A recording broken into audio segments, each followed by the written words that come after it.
It's now time for Matt and Dan in the house.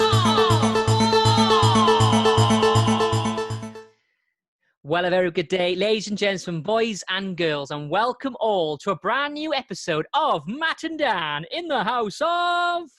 Quark! Exactly. I'm just going to change my thing on Zoom, because... how do I change... What are you trying to do now? So I can see me. Oh, okay. Oh, you're on gallery view or something, is that right? Yeah. We always have technical problems on this show, don't we? You notice that?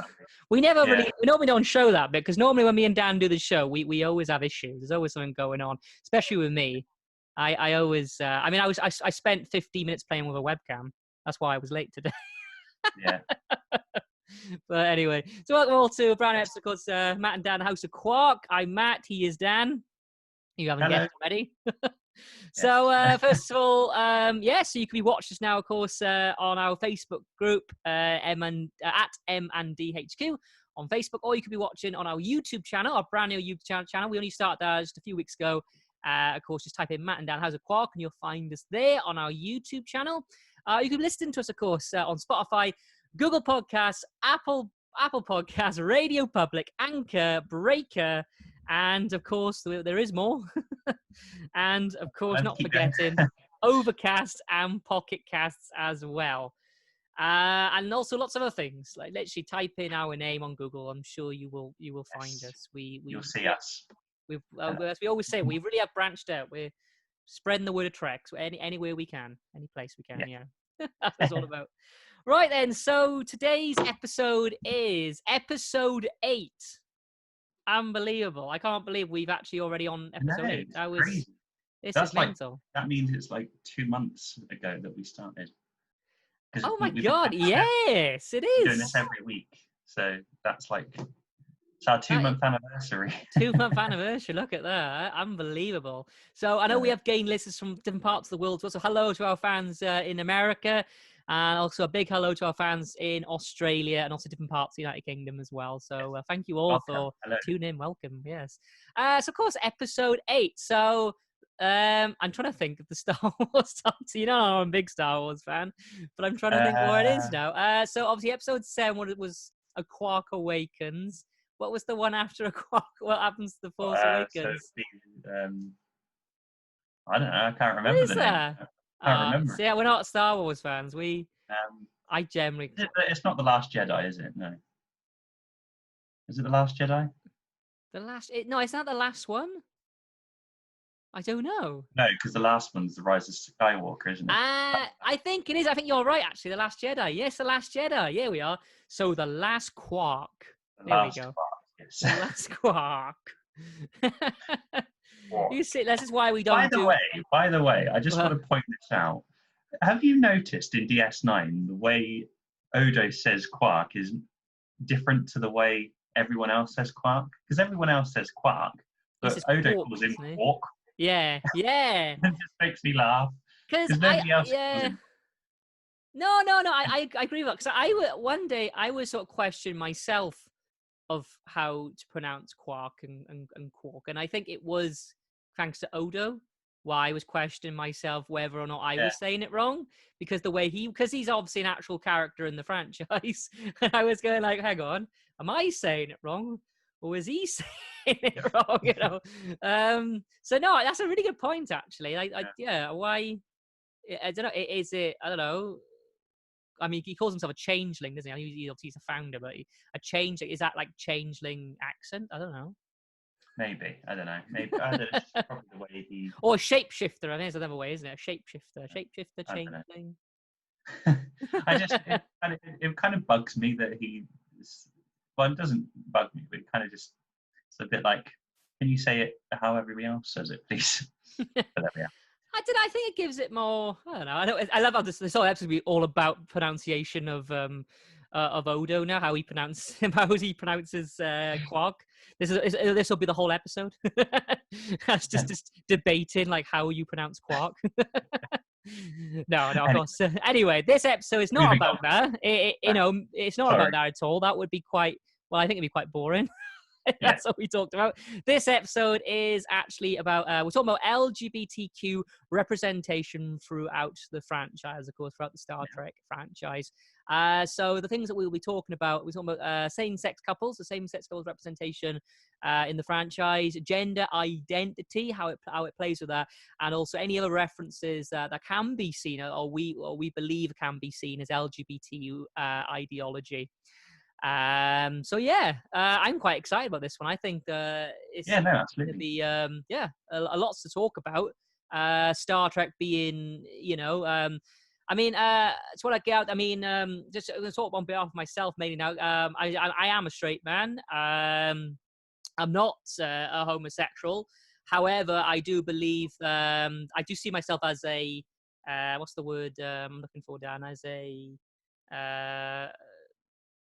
well, I as a mean, friend, as a as a friend, yeah. Yeah, I know that. I know there's, there's actual word for it. People been using online. I can't remember what it was. all right. As a, I think we said it yesterday. What was as a? I mean, to be honest, Yeah, I just say I'm a proud supporter of gay rights. I mean, yeah. That's what I mean. Yeah. you know, Yeah, I'm the same as you. I'm a heterosexual, straight man, but again, yeah. I fully support, the Uh-huh. LGBTQ community. So yeah, a proud supporter Yeah, exactly. Yeah. of I can't. It's rights. gonna bug me now where it was. It's Yeah. I can't remember.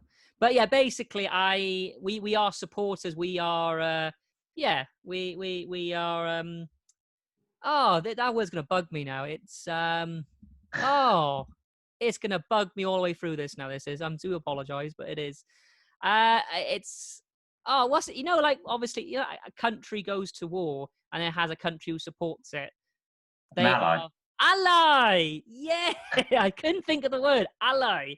There we Did we go. use that yesterday? I don't know. Yeah, I think we did. Here we are. So me and It's Dan, let's start again. Do apologize. We are heterosexual men. However, we do see ourselves as allies. There we go, yeah, allies of the LGBT community. So for us, this is very exciting. It's something that we are quite passionate about. yeah. I'm really looking forward to it. So Dan, what do you think about same-sex couples then within the Star Trek franchise?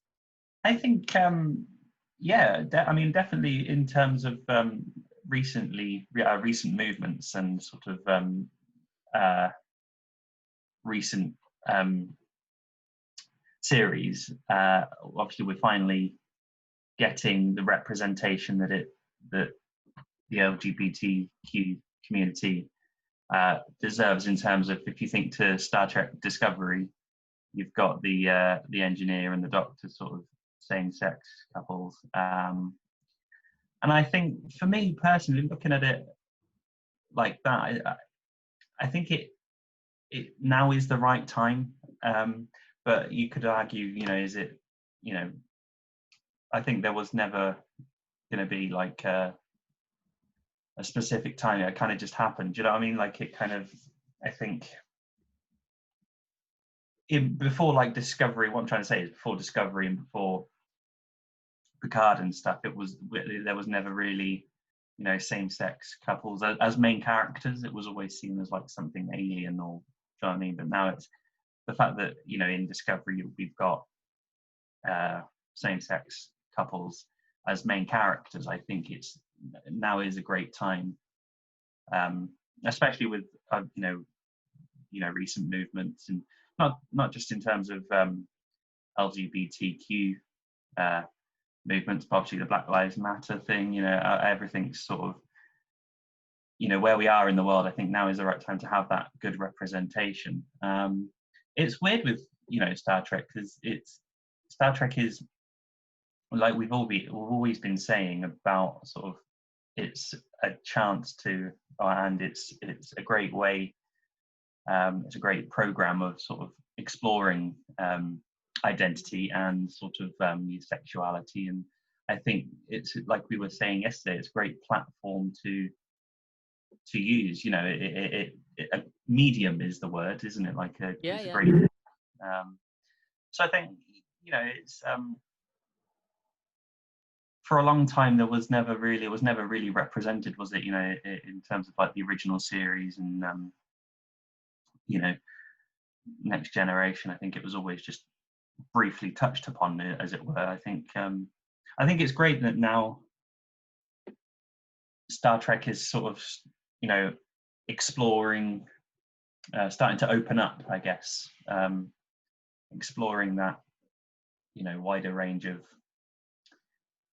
humanity, I guess, isn't it? Like, you know, your sexuality and your, I mean, the thing is, it's one of those things where it doesn't really matter if you're gay or straight or, you know, transgender, but it is nice to sort of have, like, because Star Trek is like we've always been saying, it does explore humanity. So we've talked about in the past about, you know, exploring sort of race and sort of you know, age and, you know, who you are, but it's never really, I guess, it hasn't dealt with you know, LGBTQ as much as it has with race or, you know, the other things we've been talking about. So I think it's great that it's finally starting to have that representation, and it's much needed because it gives Star Trek a wider scope, you know, wider range of fans first of all, but also it's really good that it's exploring that, you know. Like I said, we're passionate about this topic. I mean, as heterosexual men, it's just about being human, and I think that's what we've always been trying to say with this podcast. Is like Star Trek explores humanity, and part of being human is your sexuality, isn't it? So, and I think, you know, to sum up, I think at last, you know, it's finally happening. You know, we're sort of starting to get that representation of all humanity. Do you know what I'm trying to say? Yeah, no, definitely. 100% see what you're saying there.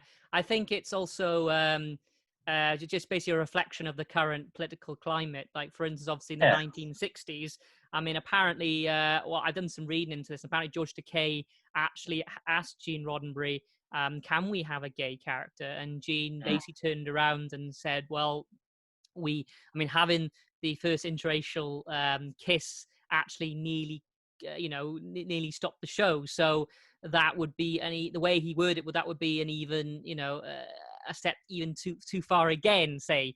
You know, I think it's just literally just a reflection of the current political climate. It's sort of as society's attitude towards LGBTQ has changed, so has Star Trek.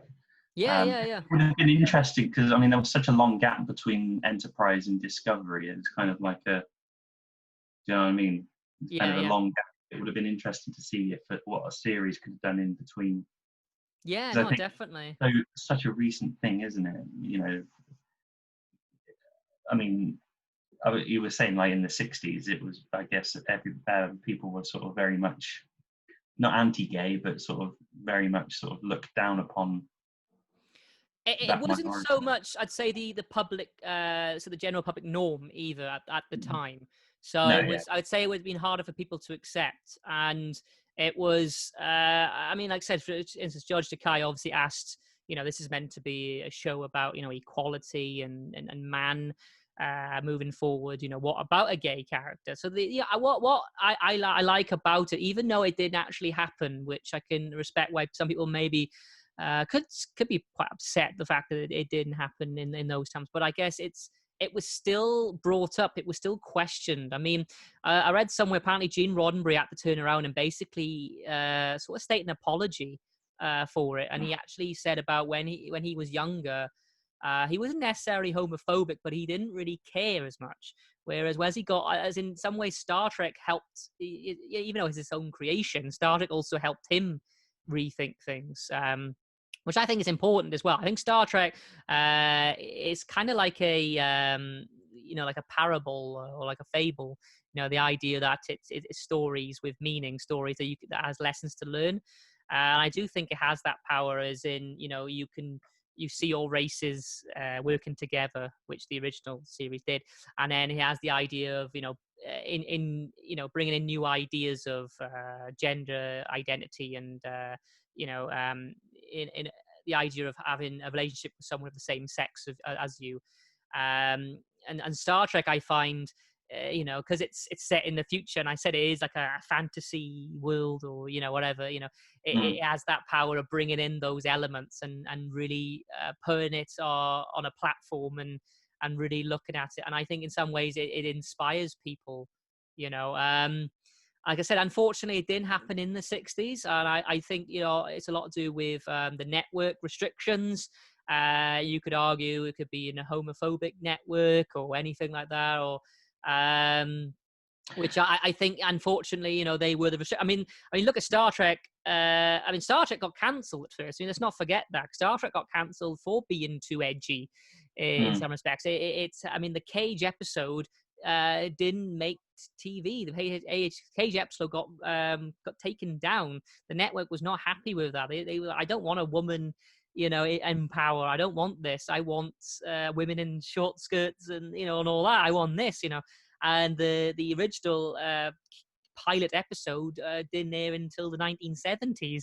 Because Star Trek, if that had aired, Star Trek would have started in 1965. Then obviously we all know it started in 1966.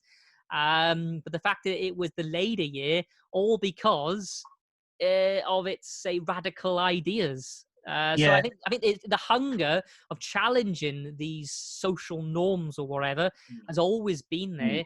It's just unfortunately due to the network at the time and how much power they had and the agenda that they had, they just never unfortunately let those ideas through. Yeah, they didn't. The filter. It's interesting you should say that as well in terms of the network, because I think I either read it or listened to it on a video. It was the same in TNG, which of course was sort of late 80s, early 90s, so even later again, but still, the homophobia was still sort of, there. There was an episode written by whose name I can't remember. I think it was like David Gerald or someone. Yeah. I think it was called Blood and Fire or something. Blood and Fire, that's the one. Yeah. And that episode did deal with same-sex couples, and would have featured a same-sex couple as protagonists. But it wasn't. It was written, but it wasn't actually filmed because the network felt that because the Next Generation aired at afternoons, prime times, they didn't want the episode filmed because that's obviously when children would be watching, and attitudes towards the younger generation and the children being taught about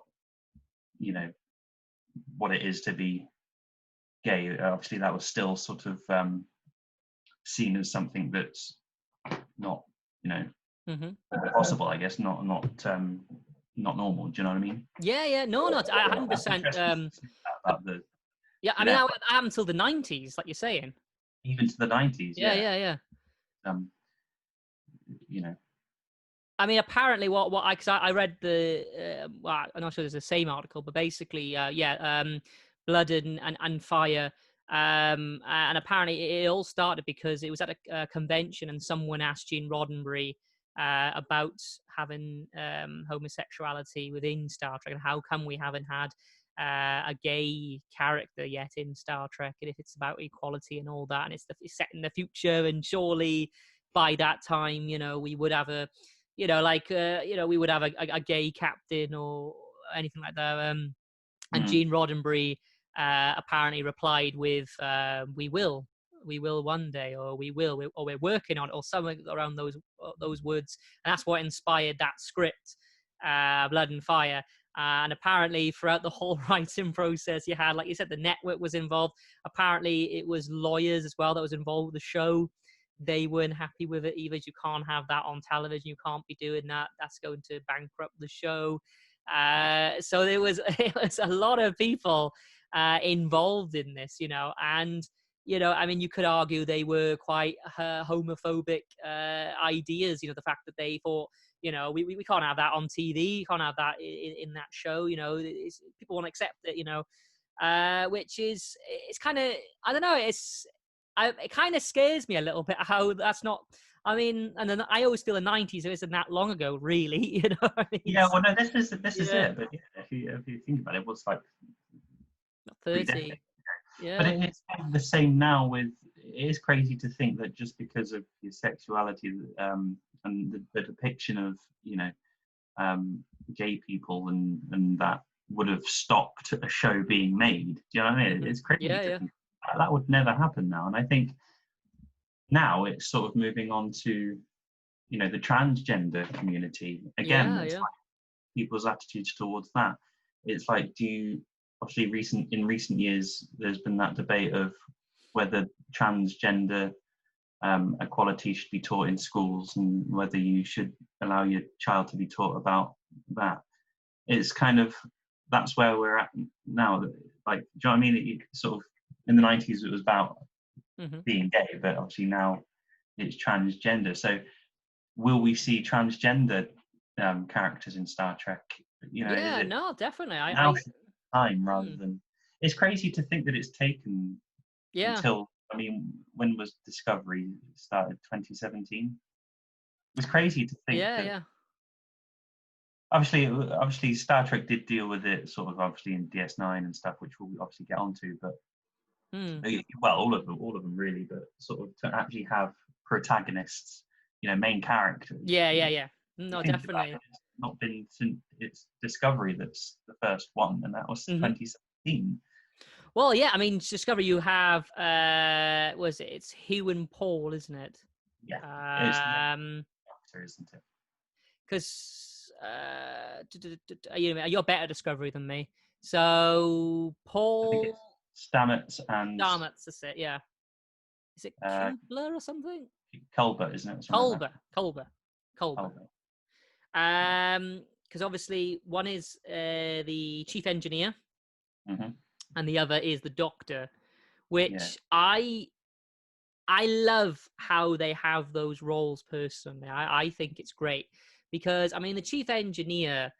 I mean, stereotypically, I mean, I work, well, can I just point this out? I do actually work at sea myself. I do work on ships. And for some reason, I mean, it's always been this joke, as you can imagine. Everyone always says, oh, chief engineer, he's down the bottom and he's got a bottle of scotch and things like that, which I like to say that comes from Star Trek. The fact that people use that reference, that the chief engineer is down the bottom and he's the one getting drunk, or, you know what I mean? And it's funny, you know, because I always see it as a reference to Scotty, you know. And I Mm. gotta say, lots of engineers, and it's true, are Scottish. Just one thing as well, a lot of engineers do come from Scotland, which I love, right? Yeah. Um, but I think it's this sort of stereotype of the engineer being this sort of masculine working class hero sort of guy, like you It's know, like a big like burly man, isn't he? yeah, like Scotty is, isn't he? Like Yeah. Scotty, he is this sort of I don't know, like kind of rough and ready. Uh, yeah, you know, I'll think kind of like Chief O'Brien as well. Kind of like your Mm. typical heterosexual man, you know, you got his Yeah. wife at home, he's moaning about it. Oh, she wants me to do And this now. even Chief O'Brien was a bit not homophobic, but he was definitely, I would say, xenophobic Oh of some yeah, yeah, old school sort of thing, isn't it? old That yeah, school. yeah. Kind of this. I think the term now. I mean, it wouldn't be the term then, obviously. I mean, I think a good way of describing it now would be using, you know, the generation names like boomers and millennials and I think Mm. Generation X, is it? I Yeah. don't know, but anyway, I Yeah. think the term is like boomer, isn't it? It's like you know, like they're old ideas or whatever, and so I think, yeah, chief engineers always seem to have. I mean, I know there's exceptions. Of you, we have Balana, of course. Balana is female. Again, that's another step forward from that. Yeah. I mean, LaForge. I mean, LaForge an interest, but then for LaForge, I guess he's the token black man as well, though, isn't he? I mean, he has that Yeah. part of it.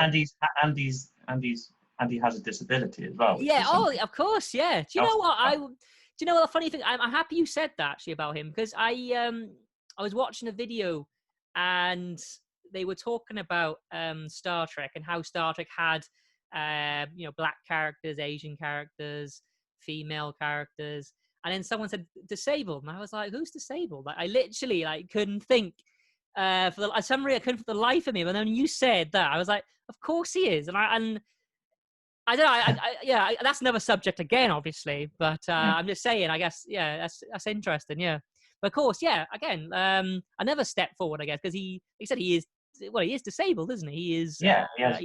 He's blind, isn't he? But obviously, his visor helps him. He needs that in order to do his job. It does. It doesn't. It obviously helps him see, but it not actually see, if that makes sense. He just No, sees that. I know what you mean. I think I meant as in the case of actually see, as in that's what I meant. Obviously, he can still do his job. I mean to actually see what. Yeah. Anyway, that's another story. I think we can go. That's another episode. That is, which I'm happy you brought that up. But I love how, like, Discovery. Yeah, again, he is a very out gay man. I mean, there's not like what excites me. There's not, like little subtles of his sexuality. Like, I mean, I think the program, especially like in the early 2000s, was all about like hinting someone was gay, or and you have to sort of work it out, sort of like a puzzle. Like, oh, is he gay? Well, he did say this, and he did look at that person like this. Oh. And then you end up reading into it, and then, and it ends up just becoming just a big forum on Reddit or something. Whereas he is literally, I'm gay. And it's great. And that's what I love about it. You know what I mean? And that's what it is. And then he's also gay with another senior member of staff, which is, of course, the doctor. And again, I mean, contrast that with Bones is extraordinary. Again, that sort of big profession, isn't it? Sort of the doctor and an engineer. Yeah, definitely. I think, I said like Bones again, and we saw that they use this term boomer or whatever. I think Bones is definitely sort of like the boomer. Definitely old school, isn't he? Yeah, definitely. Yeah, that's what I mean. And old I love, attitude. Definitely. And I said again, he's openly gay. And that's what I love about it, is the fact that they don't say beat around the bush, or they don't like give you like subtle hints that they're gay, or subtle hints that this is what they like or whatever. They just say, yeah, he's gay, and that's it. And that's all. And that, to me, that is more powerful than anything. Just like, that's the way it kind of shows. It kind of shows that it is okay to be gay. It's exactly. normal. Yeah, exactly. It's who they are. It doesn't. Discovery doesn't do it in a way in the, oh, look at us, we're dealing with LGBTQ stuff. We're dealing with this. We look at us being, different. They do it in a way where it's like, it's not like the storyline. It's just who they are. Do you know what I mean? Like, their sexuality isn't the plot. It's just who they are. Yeah. And that's the lesson that we should be teaching, and that's why Star Trek's so good at doing that sort of thing. Do you know what I mean? Yeah, definitely. No, because it makes it like, which it is. It is now. I would like to say it is. I strongly believe that it is. It's the social norm, which Discovery celebrates. Hello, I'm gay, and that's brilliant, and that's it. And it's, like I said, there's no puzzle to work out. It's just there. It's right in front of you, and I haven't got a problem with it, and I don't think anyone should, because it's, like I said, it's part of life. It's part of the world now, and I think it's great how it really does show how we have come a long way. Even, I mean, you can look at Star Trek through different ways. You can look at Star Trek also as a vision of the future. But you can also look at Star Trek, I think, because it came out in the 1960s, you can look at Star Trek as well as sort of a mirror of the political climate of that time. Like, for instance, the original series being, obviously, yes, it was a utopian future and everything. However, it did depict, like I said, women in short skirts, blah, blah, blah. It was still, the composition of it was still quite sexist, or quite homophobic and quite racist. You know what I mean? Whereas now, it's as time's gone on, as we have progressed throughout the decades and generations, it has grown, like I said, grown up with its fans. So I think there's definitely two angles of looking at it. You know, the angle of it's a depiction of our future, our great utopian future, but also it's a reflection of the times that the production was made in. If that makes sense. Yeah, and another thing as well, it's kind of like now we are in the future of what it was 60s. You know what I mean? Sort of, I guess, gay people in the 60s would have been like, oh, maybe one day we can get gay characters. But now we finally have. We are in their future. Do you know what I mean? Yeah, definitely, yeah. There's a line from Beverly Crusher on TNG in an episode, in that Outcast episode that I sent you yesterday, which we can get onto. But she said, I think she has a line saying, maybe one day love won't be so limited. And I think that's such a strong line for now, because that was obviously in the 90s, and now we're in the 2020s, and we're finally sort of, love is not limited to a man and a woman. Do you know what I mean? It's no, definitely, yeah. You're in the future that the people in the 90s were writing about. Does that make sense? Yeah, no, 100%, yeah. No, definitely. And I think as well, Discovery has, what's her name? I said Discovery characters. I'm always really bad at naming. Captain Philippa Giorgio. Giorgio, yeah. Giorgio. Giorgio. I'm terrible at Discovery characters. I don't know why. For some reason, I'm just really bad at their names. Yeah, but she, I do remember a scene with she basically opens up to be a bisexual. There's a scene where she basically says, she swings both ways. She's up for anything. So again, I think that's another, and again, it's very straightforward. She's basically stating that she's a bisexual or pansexual. And she's a captain as well. Yeah, exactly. Yeah, there we go. And she's a captain. I mean, I get the argument with that as well. You can look at it. I think people can look at different angles of obviously being from the mirror universe as well, because obviously that's a mirror universe self, isn't it? Comes through. I know there was a big thing about this. I mean, DS9 obviously depict as well mirror universe Kira. Major Kira, isn't it? Major Kira, yeah. And tries to seduce as Redux, isn't it? Yeah. And then people argue, because that's mirror universe, though. Does it make it, an evil thing or whatever? Because it's, do you know what I mean? Because it's depicted in the mirror universe, which is meant to be the dark universe, isn't it? Say, where I don't know personally. I like to think it doesn't. I mean, the way I like to see it. I mean, me personally, this is my own personal opinions of these sort of things, is what is good and what is bad, sort of thing, as in I mean, what makes right and what makes wrong. So I mean, the idea of homosexuality, obviously, I mean, to us there's nothing wrong about that. It's a good thing, right? But to some people it can be wrong. I think what I'm trying to get at is that some people's bad or some people's wrongs can be another person's good, if that makes sense. As in, I think there's a Shakespearean quote or something. I think it's Shakespeare. It's something. I'm gonna have to paraphrase. I can't remember. It's something about even the devil has good in him, or something like that. And it's the idea of, even though, like for instance, obviously. Christians, I don't want to get too much into religion, but basically the idea obviously is that Satan is the villain, isn't it? Satan is the bad guy. Satan is the, all of evil. But it's the idea of that Satan as well holds some good, because the idea of Satan obviously being Lucifer was the idea that he broke out of the heavens for individuality, to be different. Okay.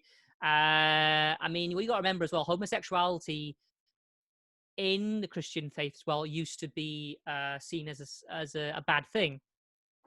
However, obviously with Satan, it was a good thing. So what I'm trying to get at, I'm not religious at all, but what I'm trying to basically get at is the idea of some people can see something as a bad thing, but then you could also look at it as through another angle and see actually it's a good thing, if you know what I mean. I mean, because there's a lot of things of debate of all sorts of things, going on in the world. And people always have, different arguments. And I think that's important, is that there's two sides to the story, sort of thing. So I think what I'm trying to get at is the mirror universe. Obviously, we see it as all like the bad place, the place of I guess of it's the evil universe. However, it doesn't mean that everything in that universe is necessarily bad.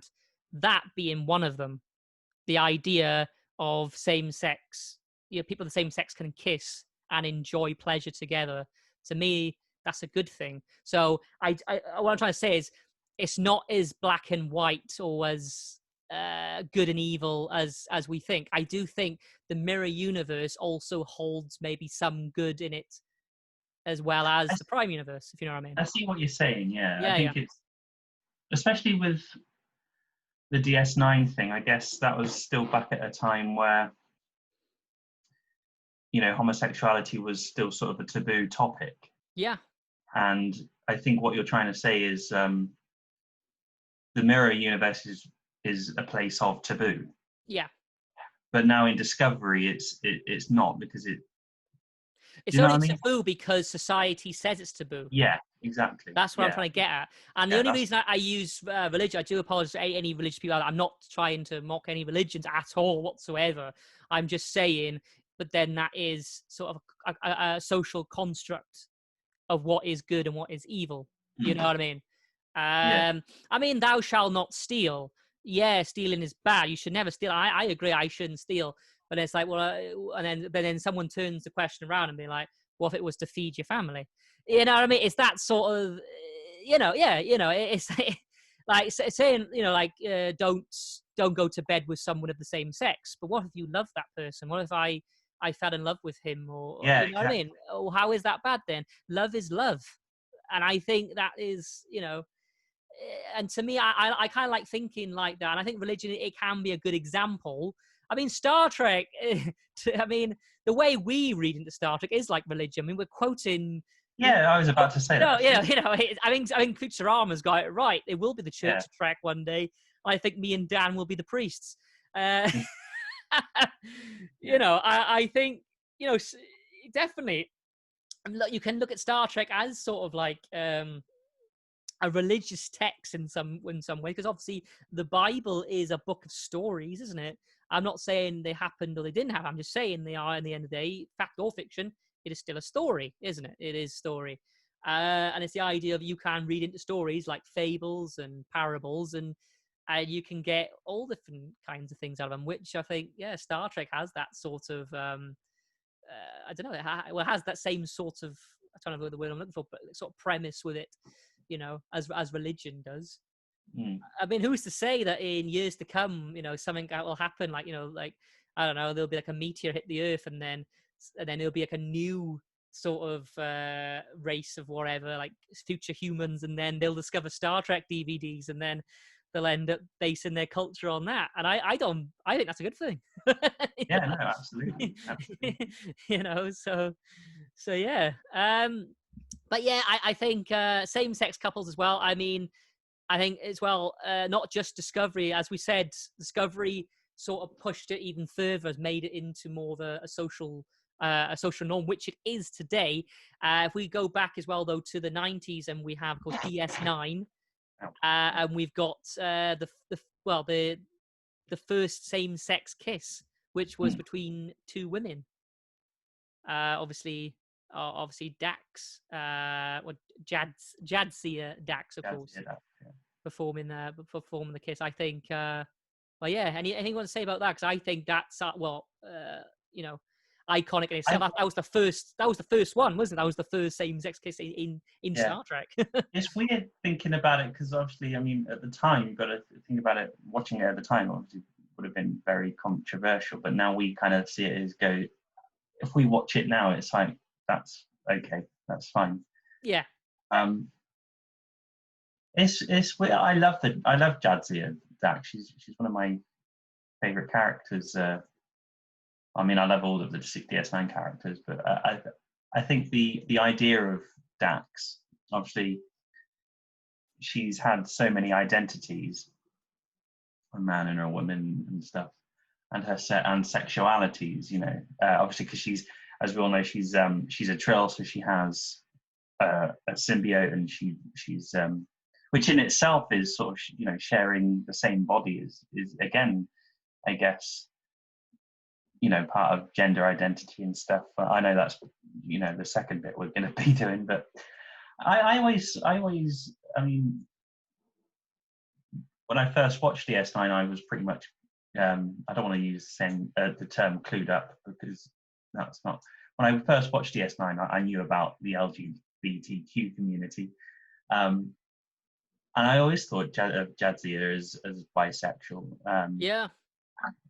Because I guess I kind of knew about what it was to be, well, not what it was to be gay or bisexual, because I'm not, but I kind of knew about the LGBT community. Yeah. I think when it was obviously released or first, made, it would have been quite again, going back to that taboo thing, sort of seeing two women kiss. Mm-hmm. Some people might have got satisfaction out of seeing two women kiss, but that's not the point. It's No. to explore sexuality. Do you know what I mean? Mm-hmm. So I think, I mean, it's great. I mean, especially in DS9, because obviously we've said about DS9 being one of the part of the franchise that explores so many different cultures and races and identities. It's great that it was DS9 that did that. Do you know what I mean? Yeah, that's what I tried to say. I mean, sort of like I say, some people would have, I guess, got satisfaction out of. Yeah, I mean, I'm repeating myself now. Seeing. Yeah. No, I see what you're saying. Yeah. I think the point was for them to sort of highlight sexuality and sort of. Do you know what I mean? What I'm trying to say? I mean, I see it as the obviously it was the first one, and it was finally it finally happened, on Star Trek, which is great. And I think it was just them sort of challenging the audience and the network on what they could get away with. Like for instance, if you look at if you go online and look at like reactions of at the time, when it came out, there was a lot of people praised it. There were also a lot of negative feedback as well. It was a mix, which I think is, to me, it's just the power of entertainment and Star Trek and television. There's a quote. I remember once I was it was this girl I was friends with in university, and she was a fine arts student. And there's a quote that's always sort of followed me around that she said to me, and it was, "Art is not a mirror, art is a hammer." And I think it's the idea of art not only reflects, which I think art does reflect. I do think art can be used as I think it. but Yeah, hammer being is the idea that art is a way of not necessarily smashing, but okay. Use the hammer as a way of smashing, but it's the idea of breaking things up, the idea of shaking things up, isn't it? The idea of having effects on the social norm. I mean, the idea is, like we said, people watch Star Trek. I mean, they're on about the times as well they would have watched, so it would have been prime time television when kids were there. The idea that kids are watching that and then going like, "Oh, women, two women can kiss. That's fine." And that, to me, that's great. Yeah. I think, I mean, going off that, it's kind of like it's. We've talked about what Catherine Janeway did for women in terms of higher roles. I guess with the two women kissing, it's sort of I guess lesbians watching it and going, "Oh, do you know what? Actually, I can come out of the closet. I can be who I am, and I can." If it's on Star Trek, it's okay. You know what I mean? Yeah. I don't have to hide who I am. It's that, like I say, what Catherine Janeway did for women, what Lieutenant Uhura did for the black community. Yeah, definitely. Geordie LaForge, what he did for people with a disability. Do you know what I mean? I think it's the same. It's very much like you say, a hammer for. Do you know what? It actually. Yeah, no, It's on Star Trek. It yeah, must be. yeah. You It know what I must be mean? okay. Yeah. No, it's it definitely. I think it smashes out restrictions. Yeah, yeah, I think that's what she was trying to get at with me, really. yeah. Which I think is a lovely quote. You know, It it's is not a a lovely mirror, way, it's and a hammer. it's a very lovely way of looking at it. You know, Yeah. it's yeah, No, definitely. And also, I think the episode, not only like you said, I think let's say, okay, so Jadzia, which what I love about this as well. I mean, we're going to go into our next topic very shortly, but I think this is a great way of sort of going into it before we do. There's also something else I want to talk about as well. There's so much to talk about. It's exciting. yeah, Anyway, yeah. but the idea of her being obviously a joint trill. So obviously that's Dax inside her, isn't it? Right? Yeah. And she's Jadzia. Okay, so Jadzia, I like the idea you said being bisexual. Okay, because obviously Lieutenant Worf, and then it was also she was happy to kiss a woman, obviously, because but then Dax, as in the trill, I guess is more. I mean, I looked into these different words, so I'm trying to get the words right. It's more say pansexual. So Mm. Dax doesn't care about really what the person looks like. Dax more mainly cares about obviously the personality and what's inside. Dax get you know what I mean. So How that I person feel. yeah, exactly. So I think again that's another. Well, what makes that character quite complex and unique is that I do think this, you know, you have what's going on here with Jadzia, but then what's going on here with Dax. So, I mean, it's so much to look at it from so many different angles. Yeah. Because Dax obviously feels love, and the fact that Jadzia obviously found, say, attraction or a feeling towards that other character is because Dax. Do you know what I'm trying to say? It's weird. I It's know what you. Yeah, not I know what weird. you. I don't mean weird. I mean it's. I can't think of any words to say It's as describe simple it. as Yeah. it's simple as that person makes me feel things that another person doesn't make me feel, and if that person is Yeah. sex, great. If it's of the opposite sex, also good. Do you know what I mean? Yeah. It's not looking at, oh well, because society tells me that I have to love somebody of the opposite sex, I'm gonna Yeah. you know I'm gonna I think it makes sexuality more. I think I got the right. I think it's fluid. More the idea of it's. It's not as left and right, black and white as we say it is. I think the idea of Dax being a trill it kind of opens kind of. more. I don't want to Yeah. use the term blurred lines, but it's kind of that sort of. Yeah. Is that, Yeah.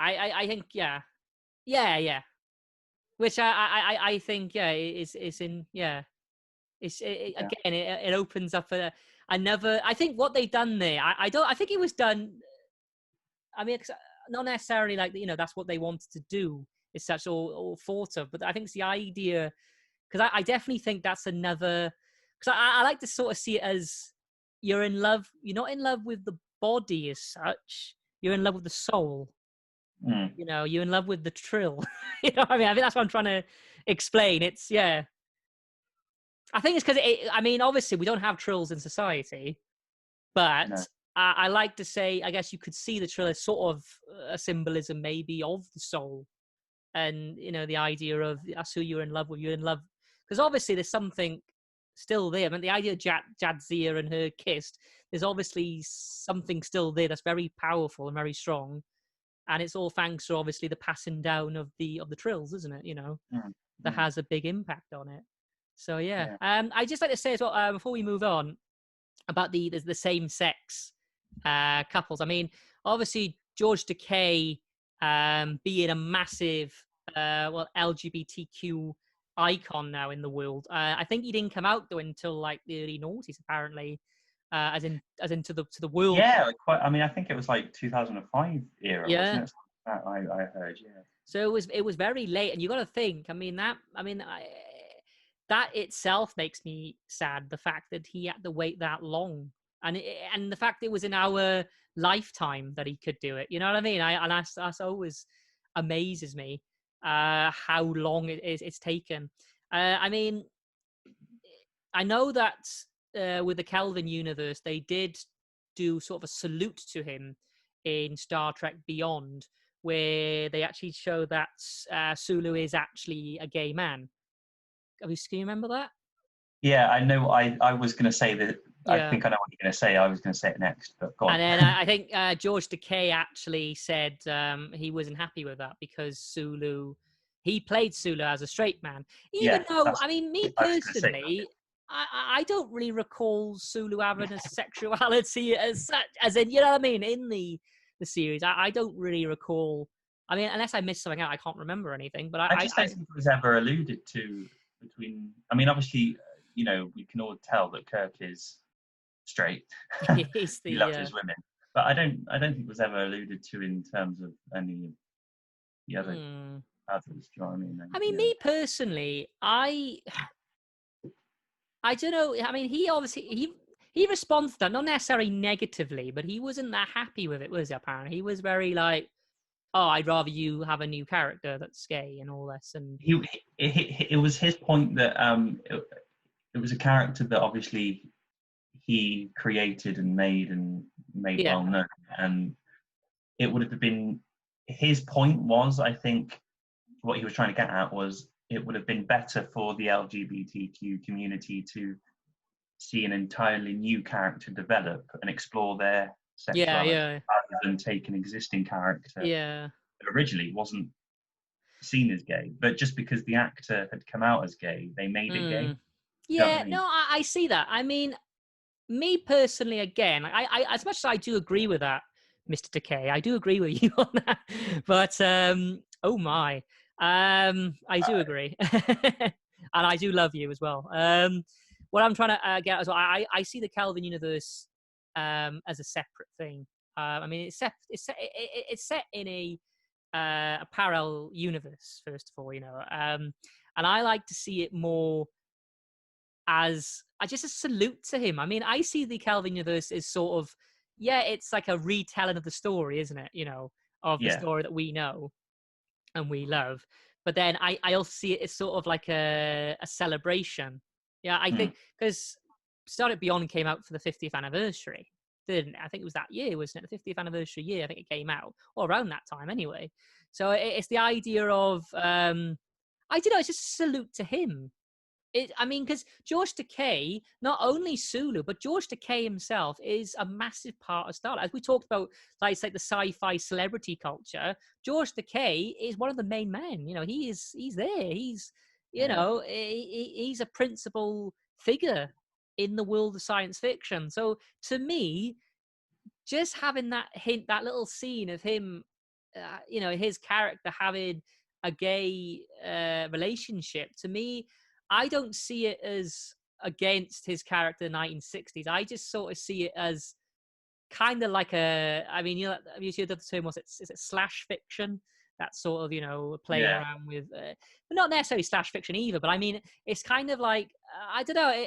I mean, he obviously asked as well, Gene Roddenberry, for a gay character. And the fact, I see it more as a salute to him and being like, look, we wanted you to be that gay character because you're so, you're obviously passionate about this as well. And I think it's a nice salute. It's sort of like, it kind of gives him what he wanted to see in the 60s, and the fact that, I mean, it's him. It's sort of a mirror of him. Yeah, I think because obviously, I think I'm not really clued up on the history, but it was obviously I think at one point illegal to be Yeah. gay. It was recent as the 60s. So if George Takei had come out in the 60s, he, I don't know when obviously the laws.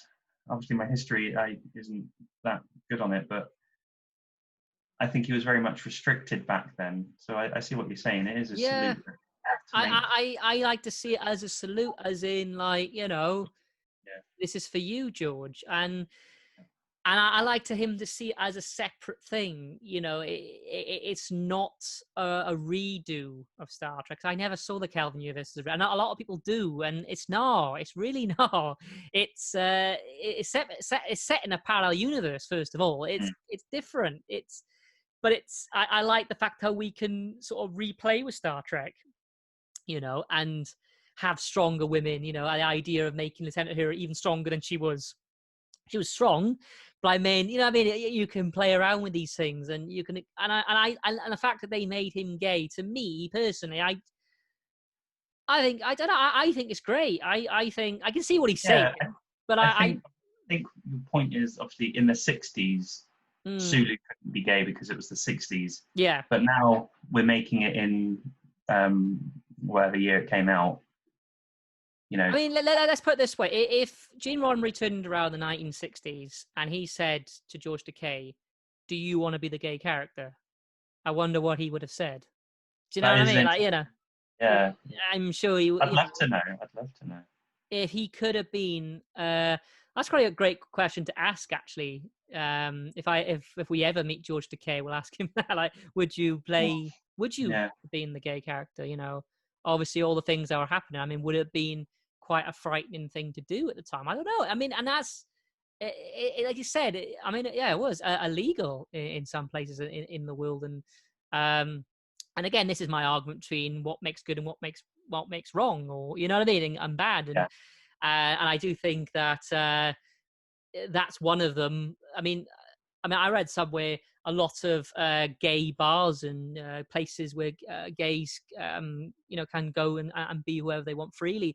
Originally started off with the mobs and the gangs, the gangsters, did all that. It was like underground sort of clubs that they ran, the mafia ran, you know what I mean? And then I'm like, well, good on the mafia if they did that, you know what I mean? It's so good, they went against the law in order for these people to be themselves and have peace. And is that bad? Like I said, the whole idea, stealing is wrong, but if you stole to feed your family, you know what I mean? It's not so left and right, black and white, as we all think it is, I think, So, and that's a great thing about Star Trek. We get to discuss these things, Definitely. It's interesting you should say that George Takei asked Gene Roddenberry, because I think I read somewhere or researched somewhere that Kate Mulgrew, who played Catherine Janeway, also wanted a gay character on Voyager. But I've seen this. Yeah. But even in the early noughties, or late 90s, early noughties with Voyager,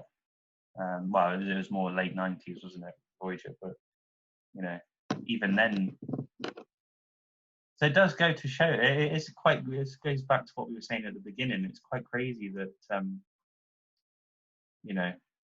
it still seems quite recent that it wasn't allowed. Do you know what I mean?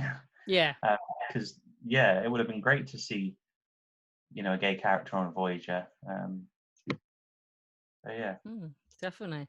I think now we can move on. Unless there's anything else you wanna. No, I think we've covered pretty much everything. I think all of our points just kind of amalgamated. Yeah. Well, I'm sure, like I said, there's loads more to talk about. I'm sure if you are out there and you're listening in, and there's something else that we might have missed out or didn't see something in quite the right direction or whatever, or the right angle, please let us know. I mean, we'd love to hear from it. Definitely. I mean, both Matt and I have said that this episode is more of a discussion rather than sort of.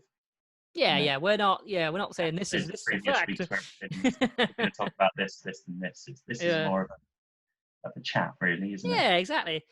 So we're going to move on to our second one. So I think it was gender identity. Yeah. So it's the idea, of course, how gender is explored within Star Trek. I mean, I think it goes back to the term of the idea of gender studies. So, which I think came out, I think it's the 1940s. I don't know. It was early 1900s, 20th century, that sort of time. I'm not an expert on it. I want to make it clear as well, we're not experts on this. We're just obviously just getting an idea. But yeah, gender identity and what makes us male and what makes us female, I guess, or what makes us man and woman, say. Yeah. Do you want to go first again on this one? I think of Jadzia Dax. Again, obviously, such an interesting character. And again, it's Star Trek exploring who you are and your sort of your choices. well, not necessarily choices. I mean, it's that, I guess, the thing with Jadzia Dax, and I think the most important thing I wanted to touch on was that photograph I sent you yesterday, Mm-hmm. of obviously Dax. It has been before Jadzia, it was Kurz. Was it Kurz on Dax? Yeah. It's that episode of DS9 where she meets that Klingon who still sees her as Curzon Dax, and the Klingon's like, Curzon, my old friend. Yeah. And Jadzia's like, I'm Jadzia now, and then the Klingon goes, Jadzia, my old friend, and that's that. I love that. That really speaks to me, because it's about acceptance, isn't it? Yeah. Of if somebody, you know, a man who identifies as a woman, you know, Yeah.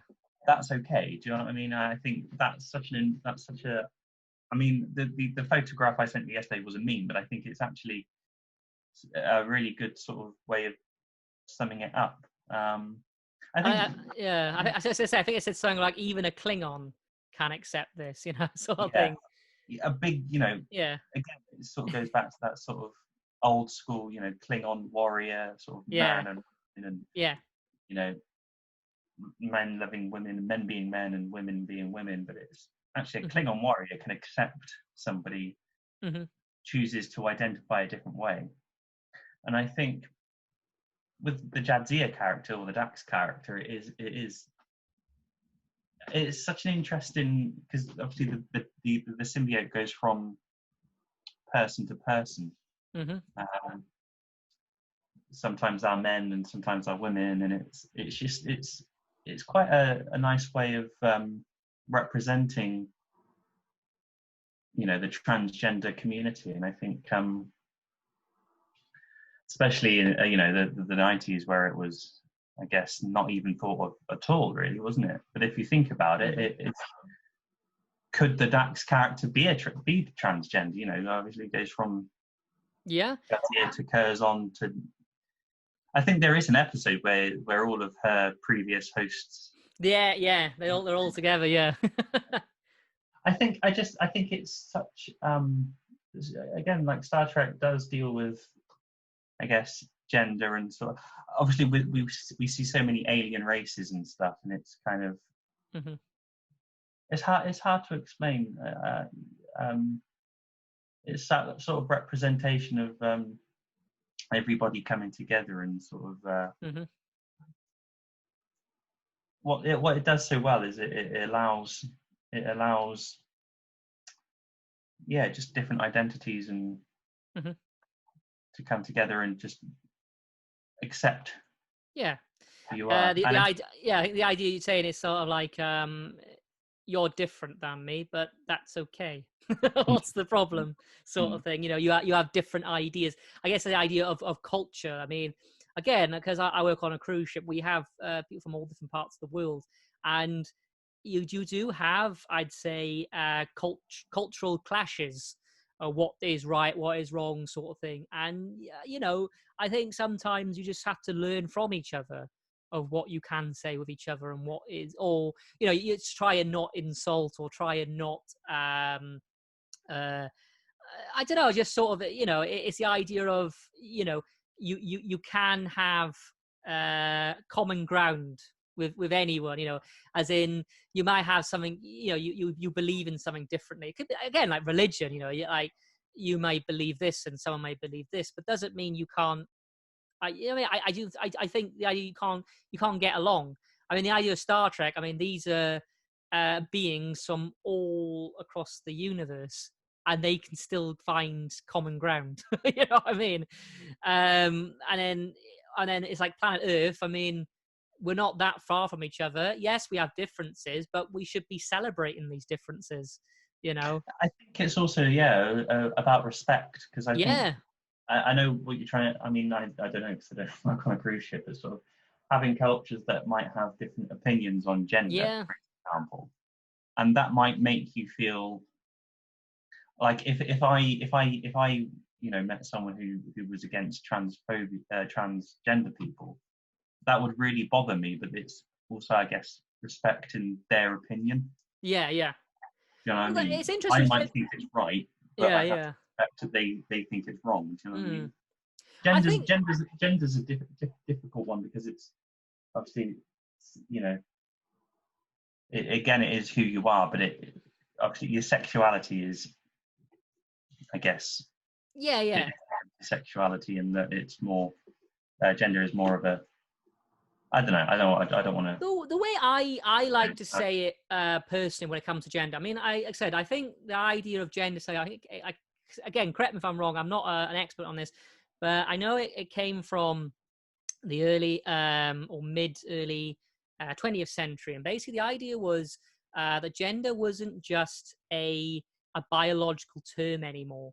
The idea that gender and sex were two separate things. So you had sex, which was more male and female, so that was your more biological self, due to, you know, obviously how you are, well, how your How body you born? works. Yeah, exactly. Yeah. How you're born or how you biologically, well, are, I guess. Whereas gender, that was more, I mean, I like to see, I mean, I did theatre in university, and I like to see it more as through a performance perspective.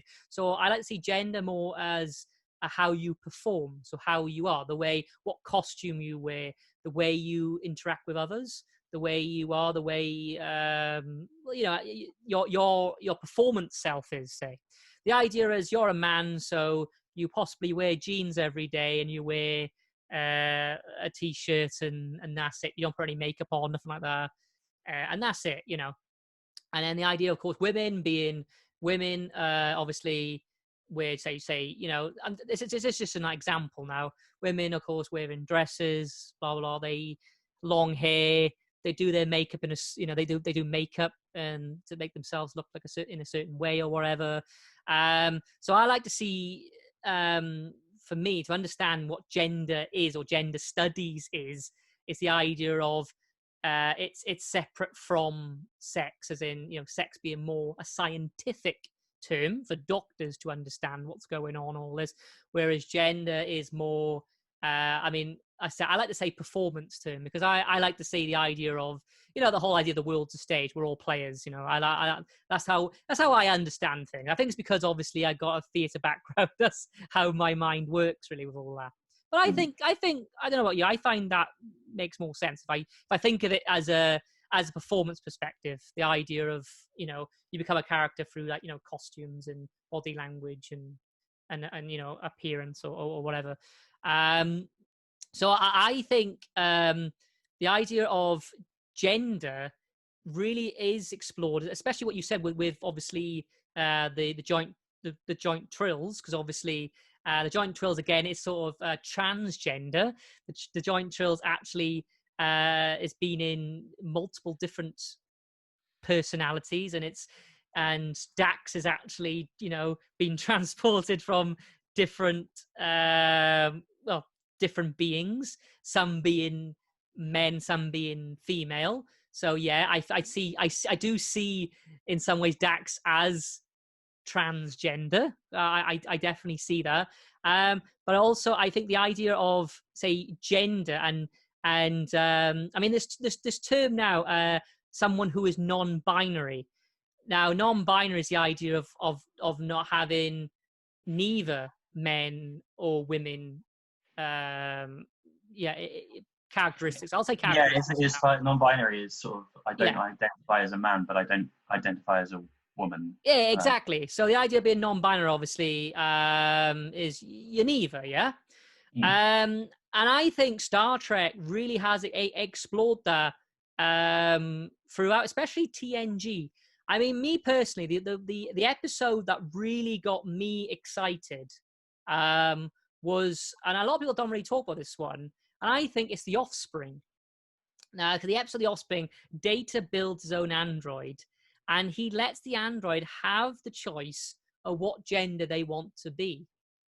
And I personally think that really does question what is gender, as in it's not as simple man and woman, as in the idea is the the android has the ability to study the world around them, to understand different genders. I mean, there are times, again, like a performance perspective, it's Lol, isn't it? Lol actually interacts with different genders and questions. I mean, she talks to, she does become a woman. So I'm going to say she now, because she does become a woman, as we know, right? She decides to be a woman. And there's a bit where she actually talks to Beverly Crusher and says, "You're a female. You have long hair. You have paint on your face." And it's the idea that she looks at it kind of like I said, like a performance perspective, if you know what I mean. You know, I'm trying to say, like, which I think is interesting, because it really does show that, you know, are we, because another idea was, are we born in our gender, or are we raised in our gender?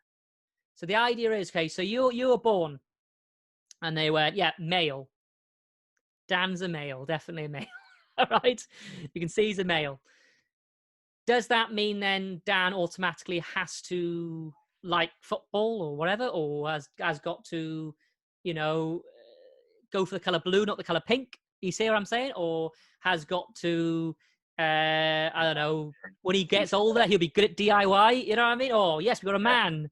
This man will do our DIY and all that. I think it's the idea of gender. I think is more complex than man and woman. It's the idea of, like I said, are we raised into our gender? So when I said, for me or you being born, you know, our parents would have gone, all right, it's a boy, so boys like football, or boys like action men, boys like this.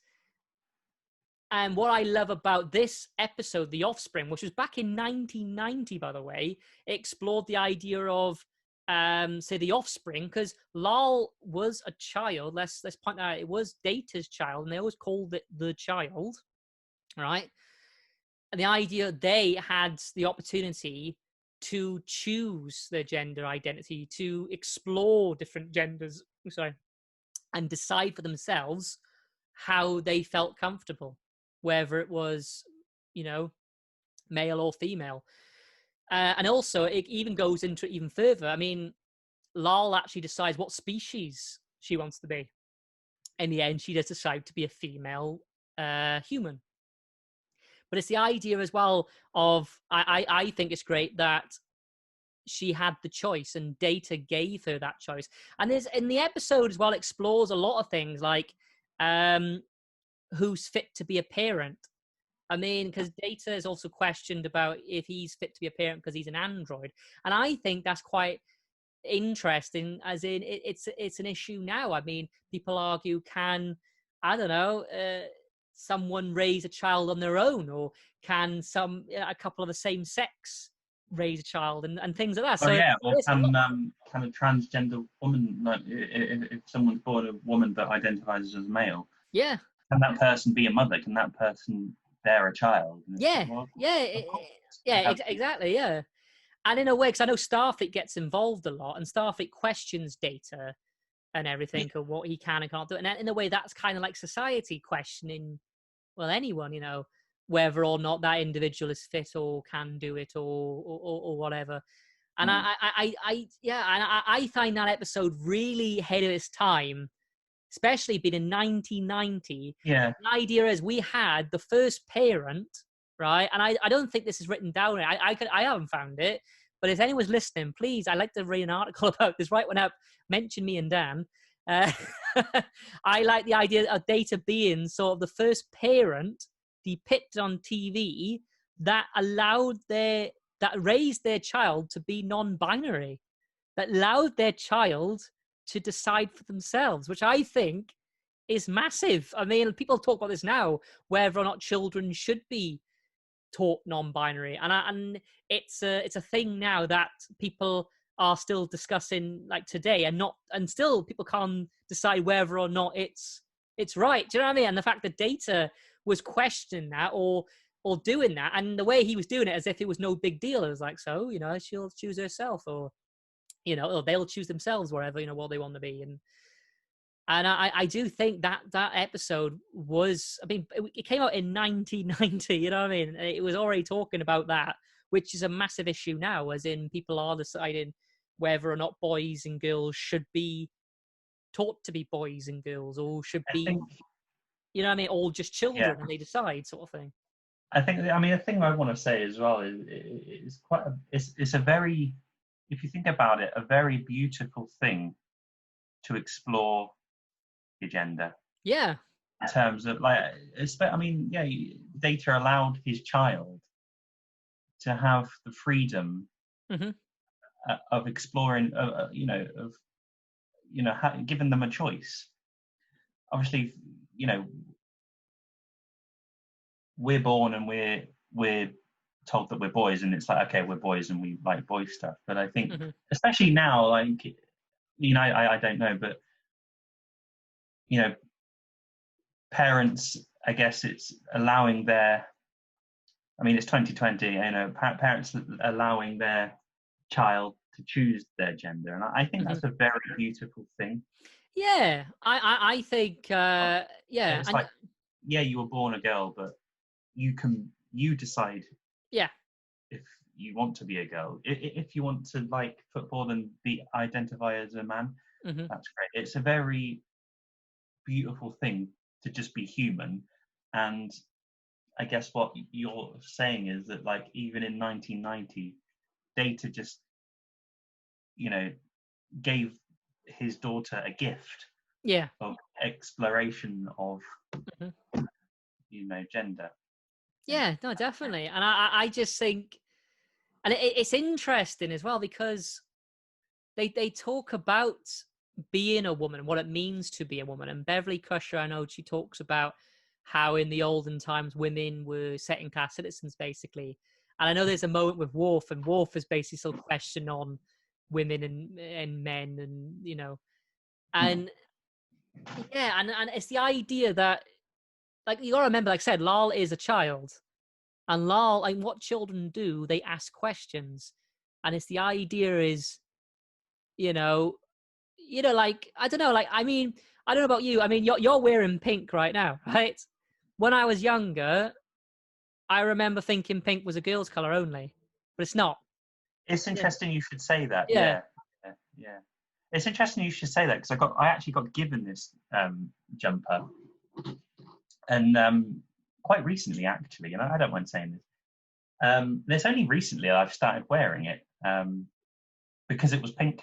Yeah. And then I kind of went one day, I'm like, because when I first got it, I was like, well, because basically it was a gift from somebody, a customer I used to, basically she was getting rid of, I used to work at Spa in a shop, and this customer was quite, who I got to know quite well. She was getting rid of a load of jumpers, basically. And she gave them to me because you know, I needed jumpers, and, you know, and this one was in the pile, and I was like, I'll take it, because I don't want to like be like, oh, that's pink, and give it back. Yeah. So Yeah. Yeah.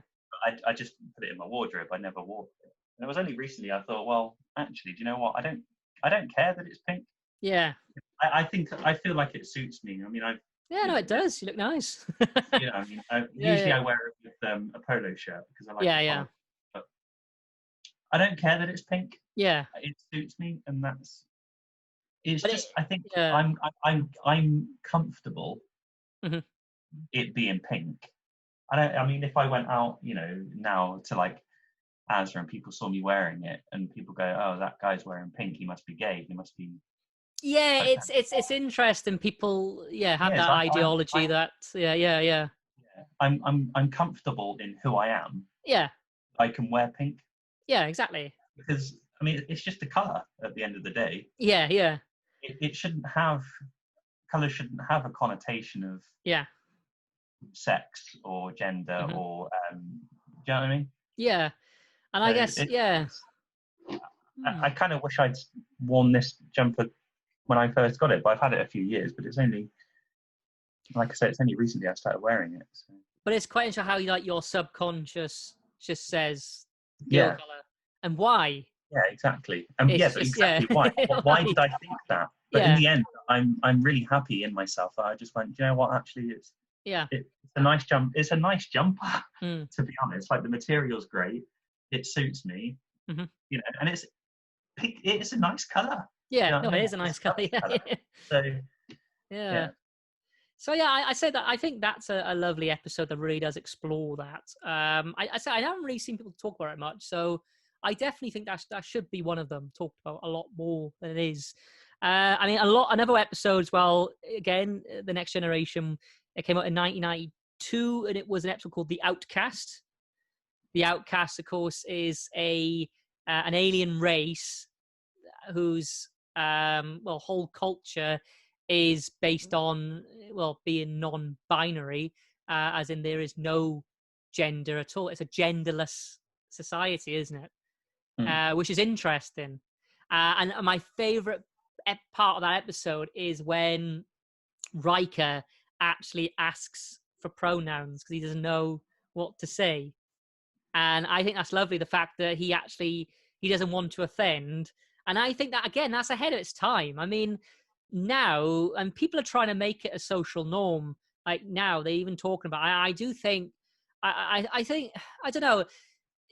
Have we still got a while to go? Like you were saying, like do we need more transgender, characters in Star Trek? And I 100% agree with you on that. And it's interesting. Again, is it society that's stopping us from having that? Like, why isn't it a social norm yet? I guess to ask someone how they want to be addressed. Like he doesn't want to say, because she's biologically female, and I think she does state that she is born female, as in her genitalia and everything, and the way her body is. However, gender, because again, it sees gender as, say, a performance perspective. It sees gender as a separate entity completely from sex, as the idea of how you present yourselves. And it's the idea of, Riker actually doesn't know how to, address them.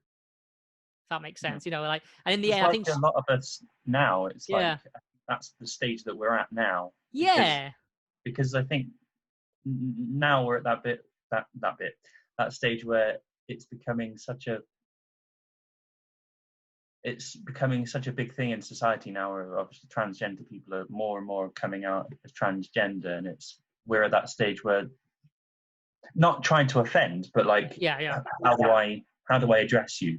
I want to address you in the way that you want to be yeah, addressed. yeah. Do you know what I mean? It's not And sort of from reading everyone things, I think a stereotype. lot of non-binary people actually appreciate people asking. Mm, Apparently, they do like it because I think you've acknowledged it, or you know what I mean. So it's something you care about. Then it's not, you don't just assume.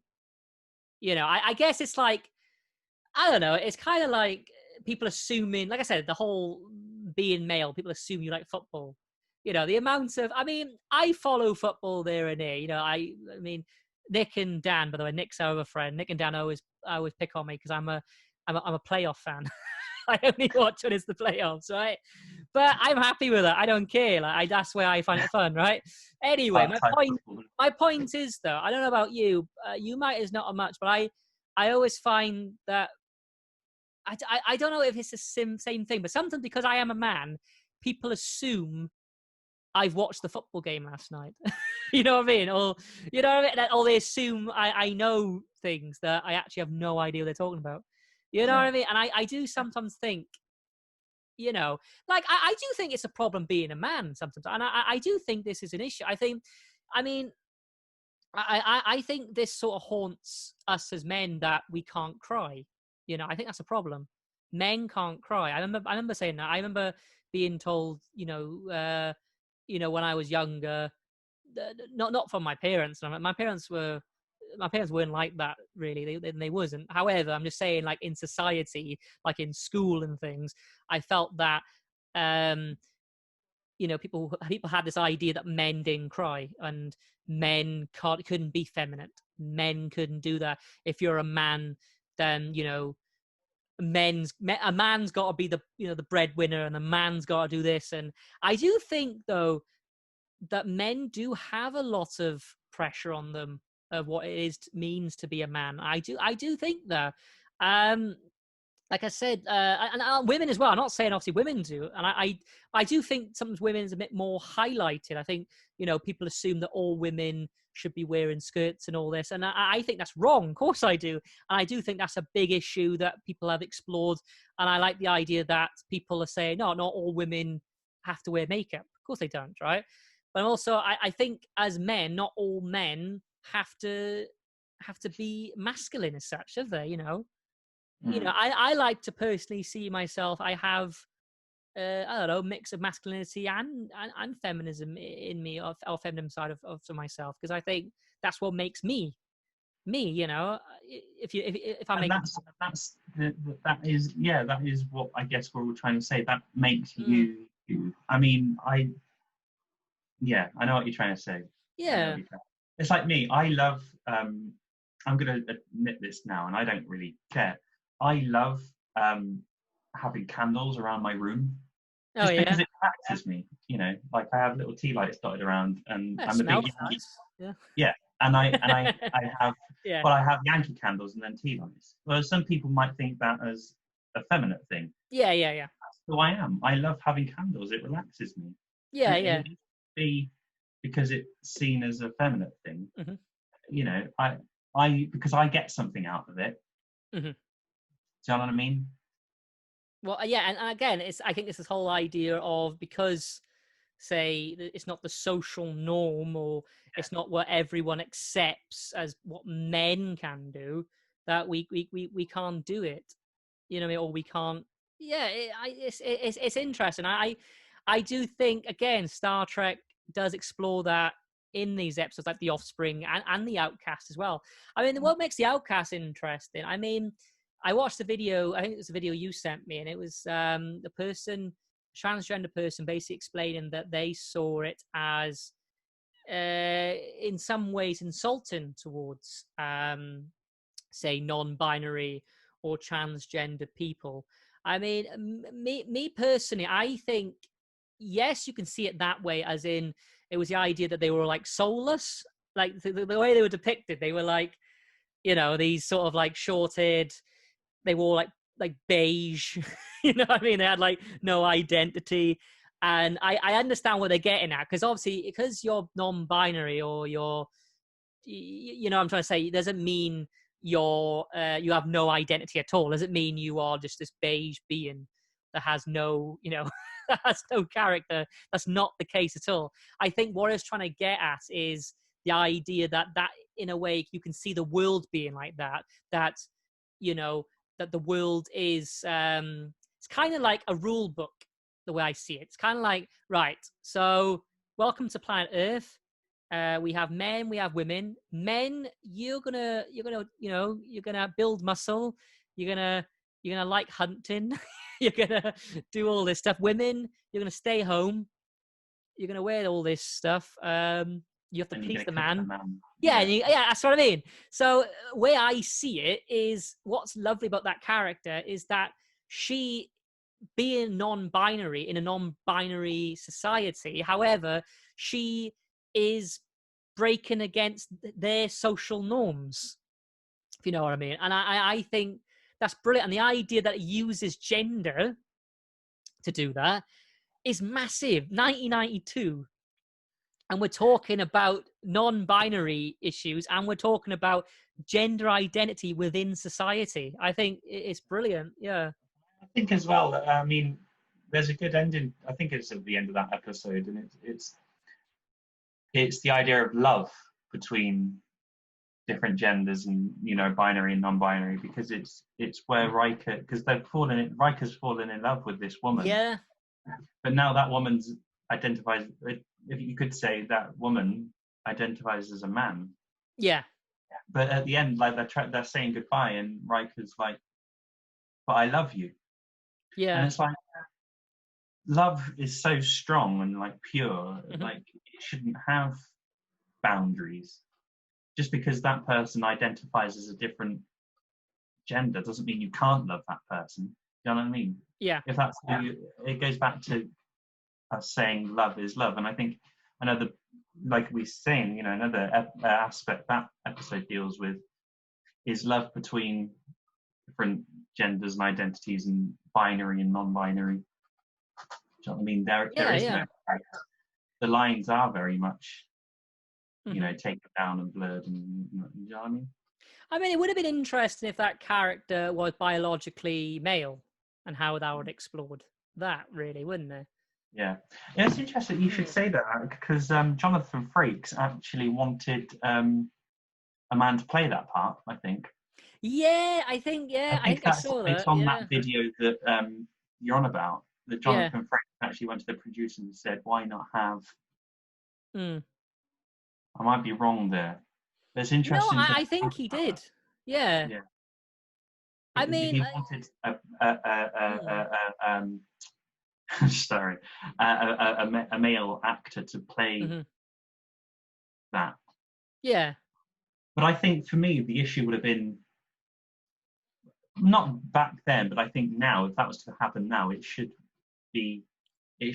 think, why not have a male actor play it? But I think it should be played by a transgender person. Yeah. Rather than, because I think the issue would be is if it was a man dressing up as a woman playing a transgender person, that would be wrong. It has to be somebody who is who knows what it is to be a transgender person. Yeah, no, definitely, no, I can. Who identifies differently, No, definitely. And I think that's where it needs to go. That's where Star Trek needs to go, and that's where we as a society need to go. You know what I mean? But I also find, though, when it comes to, say, transgender, so obviously, I know that the idea of non-binary is obviously no gender as such. It is, you're not a man or you're not a woman. You're non-binary. But I think the idea of transgender, as in the idea of, you're born a boy and you actually want to take the next step, as in you want to change your biological self to be a woman, right? I think that's explored a lot, I would say quite explored a lot in an episode in TNG again called The Host in 1991. And again, it was a joint trill, and it's the one Beverly Crusher falls in love with. Yeah. I think that's the episode that I quoted from earlier, saying, I might be wrong there, actually. Yeah, actually, no, I think you might be right. Yeah. Maybe one day love won't be so limited. Yeah. And it's the idea, isn't it? Obviously, Beverly falls in love with that character, but then he's a joint trill. The trill then has to be transported. In the end, I think in the last scene, then the trill's in a female body. And then Beverly... It starts off in Riker, doesn't it? And then it goes to Beverly. Yeah. Although, isn't it in a character? And then it's in a character, then it goes into Riker, then Beverly. Yeah. And then Beverly then finds it difficult which is interesting. Again, I mean, Beverly, what it does there, I think, it shows that Beverly, she's not transphobic. She's not against it. She obviously does love that person. However, again, I think it does show how it's interesting. It questions the idea of, say, sexuality and gender. The idea of, obviously, I mean, I think people have different ideas of love, really, don't they? I mean, she obviously did love that character. However, she found it difficult when the character became changed into a woman, to a different sex. And I mean, me personally, I mean, some could argue that it was, I guess, transphobic. Or, I mean, me personally, I argue the fact it doesn't. However, for that episode that came out in 1991, was it? I think I got it written down here. Yeah, 1991. The fact that was questioning that, still, to me, that is brilliant. Because that, again, I mean, now we're talking about it now, open, we're on, I know we're on webcam to each other, but we are going to post this, to the public, shortly.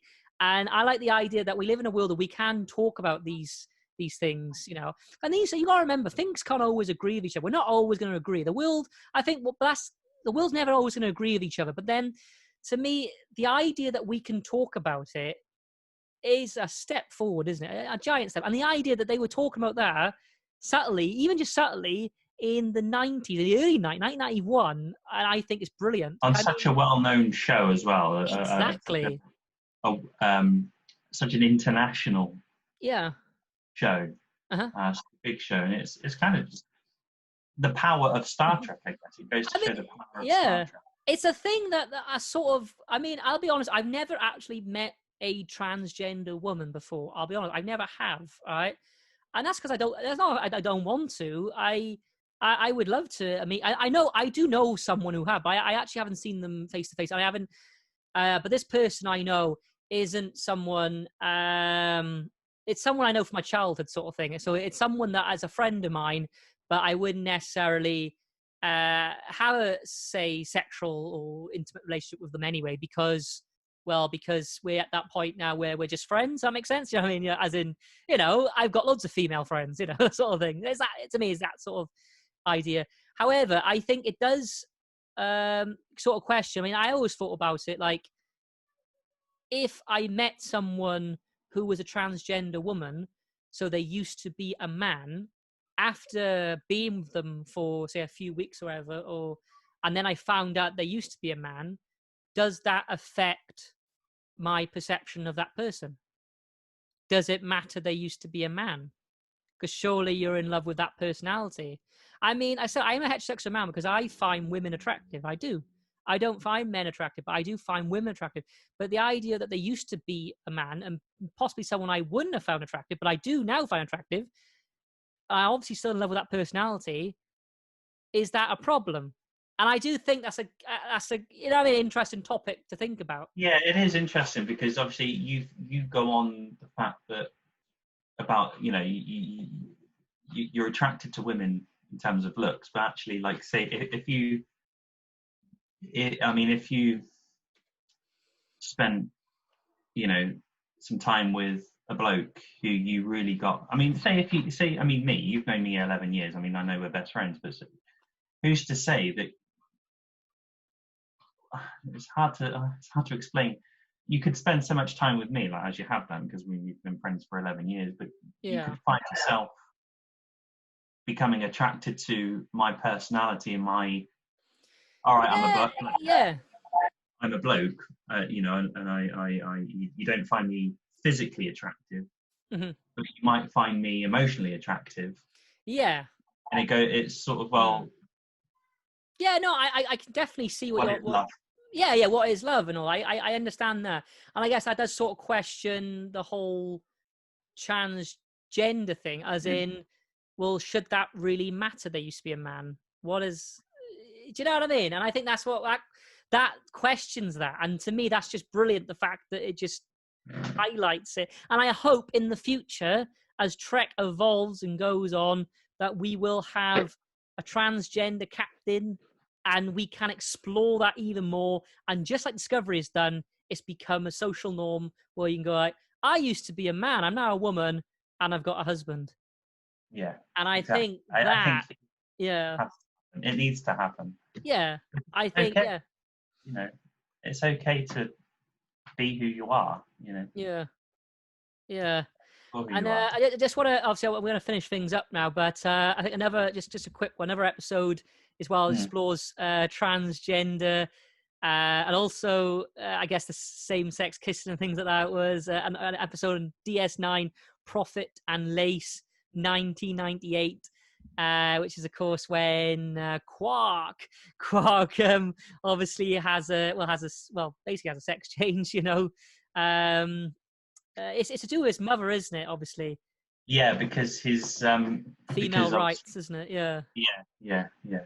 Obviously, the Ferengi have various things about women not being allowed to do certain things, and some people again argue that sort of necessarily, say, takes the mickey or makes fun of, but I don't know. I like to see it as more as a light-hearted sort of thing. I mean, the Ferengi being a race of women are women, men are men, and the idea that Quark actually does that, to me, shows that Quark has a little bit more to him than we think. I think Quark is a more of a complex character. And I guess it's in a nice way now. It kind of showed because he's very much uncomfortable with the idea of having to do it, Yeah. which I guess a lot of us are. A lot before you, I mean, now not so much, but back then a lot of us would have been uncomfortable to talk about it and sort of live it, and So I guess Quark sort of shows that uncomfortableness, I guess. Yeah. Of such a topic. Now we're quite comfortable and open about it, but back then it challenges the social norm, and it did in on Quark's home planet. That's where on Ferenginar, isn't it? That's the idea that it challenges their social norms. And again, it did that obviously with women's rights. Obviously, women are not allowed to have. Again, this will be another podcast for us, in the future. I think definitely another case study there. Anyway, I think we've talked about. There's just one thing as well. Sorry, I know we're going on. I do apologize, Dan. Just I think I'm gonna. I'm going to share my screen now. So we are going to sum things up. God, we could talk all day about this. There's so much to talk about. Unbelievable. So obviously, but again, it's the power of Star Trek. Isn't it? Definitely, I'd say the power of Star Trek. So obviously, we had same-sex couples, gender identity, any other references that could be seen as an LGBTQ ideology. I just want to bring up as well the episode in Enterprise, Stigma, which is quite an interesting episode. Obviously, stigma being obviously the mind melding, isn't it? T'Pol has a mind meld and she contracts. Exactly, and that is a social stigma on the Vulcan society, as in that's something that they don't do and they don't accept, isn't it? But obviously, a small minority of people do, and again, that kind of reflects on at the time homosexuality or an LGBTQ practice, where people actually wrongly linked to, of course, the AIDS virus at the time, and obviously they link it with that virus, isn't it? That T'Pol contracts, isn't she? Yeah. And I find that interesting how they they call it their LGBTQ episode, I believe, as well. I think they actually call it that of Star Trek. And a lot of them see it as basic. I mean, when we were talking about the Blood and Fire episode that never got made, a lot of them say it finally got made, but it became Stigma, the episode Stigma. And that is the problem, I think. I mean, the problem was these LGBT ideologies and references in Star Trek were always negative things, or there was always a sad story. It was always, something bad. It was always a tragic ending, sort of thing. And now the fact, I'm just going to sum things up now, and now the fact that we're now in Discovery, we've discovered a new Star Trek, and the idea is that finally we can progress, and it's a happy thing. It's happiness, and it's protagonists, and exactly. Main characters, and they're happy characters. Yeah, and I think Star Trek has, and I do think it has a bright future with the LGBTQ community. No, absolutely, a lot to see, and to me, it gets me excited that as Trek advances in technology, we also advance socially as well. Definitely, absolutely, yeah.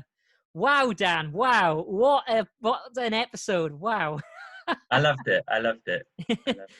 Right, so ladies and gentlemen, we've been, of course, Matt and Dan in the House of Quark. So just gonna, here we are. Oh, we are. Oh, there's a question as well. Me and Dan asked ourselves: is gay and lesbian representation necessary? We've answered that. Yes. Yeah, we've answered it. Absolutely. YES. That was a question someone asked us, and we thought we'd try and answer it. So, yes. Okay, so again, you can watch us, of course, Matt, M and DH's M and DH on our Facebook page, or watch us on our YouTube channel. Listen to us on Spotify, Google Podcasts, Apple Podcasts, Radio Public, Anchor, Breaker, Overcast, and Pocket Casts as well. We are all over the internet spreading the word of Trek. Well, from me, Matt, and the lovely Dan, we say, live long and and prosper. prosper. Oh my.